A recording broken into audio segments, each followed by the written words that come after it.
মানে পার্থক্যটা কোথায়? কেন আপনি 3 থেকে 4 হাজার টাকা দিয়ে বেশি নিবেন?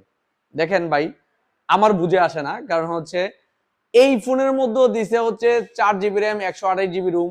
আবার আগের পুরাতন এটা তো দিছে 4 জিবি র্যাম, 128 জিবি রুম। আবার এটা তো 6500 এমপিআর ব্যাটারি দিছে, এটা তো 6500 এমপিআর ব্যাটারি দিছে। ক্যামেরার মধ্যে পার্থক্য যেটা, এটা হচ্ছে নামে মাত্র ক্যামেরা একটু বেশি দিছে S6K তে। কিন্তু আপনারা যদি ফোন চালু করে ক্যামেরা যদি দুইটা সেটআপ করে দেখেন, দেখবেন একই। তাহলে এটাও হচ্ছে নামে মাত্র।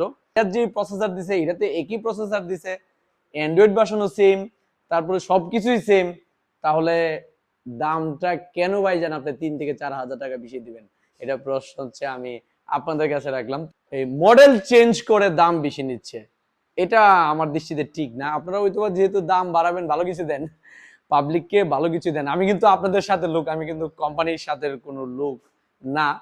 তো আসলে তারপরেও যদি আপনাদের কাছে মনে হয় যে এই ফোনটা আপনাদের কাছে ভালো লাগতেছে, এটা হচ্ছে Oppo A6K। এটা নতুন ভাবে তারা নতুন লুকে নিয়ে আসছে বলতেছে। দেখেন কালারটা একটু ভিন্ন করছে, কালারটাও আপনারা দেখেন। যদি আপনাদের কাছে মনে হয় যে এই ফোনটা আপনাদের লাগবে, সেই ক্ষেত্রে আমাদের এখান থেকে নিতে পারবেন কিস্তিতে, বাকিতে, পুরাতন ফোন দিয়ে এবং ক্যাশ টাকায়। আর যদি আপনারা আগের রিডে, যেহেতু সেম কনফিগারেশন, সেম, সবকিছু সেম, কনফিগারেশন সেম, সবকিছু সেম, আপনারা 3 থেকে 4 হাজার টাকা সেভ হচ্ছে, তাহলে আমি বলবো আপনার পুরাতন মডেলটাই ভালো। S6X আমাদের কাছে স্টক অ্যাভেলেবেল রয়েছে। আপনারা S6X আমাদের এখান থেকে নিতে পারেন কিস্তিতে।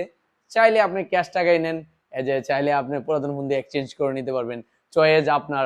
তো যাদের স্মার্টফোন লাগবে যে কোনো কোম্পানির, কিস্তিতে অথবা বাকিতে অথবা পুরাতন ফোন দিয়ে অথবা ক্যাশ টাকায়, আপনারা চলে আসবেন আপনাদের সবার প্রিয় প্রতিষ্ঠান ব্রাহ্মণবাড়িয়া নাসিরনগর কলেজ মোড় হ্যালো সাইবুলে।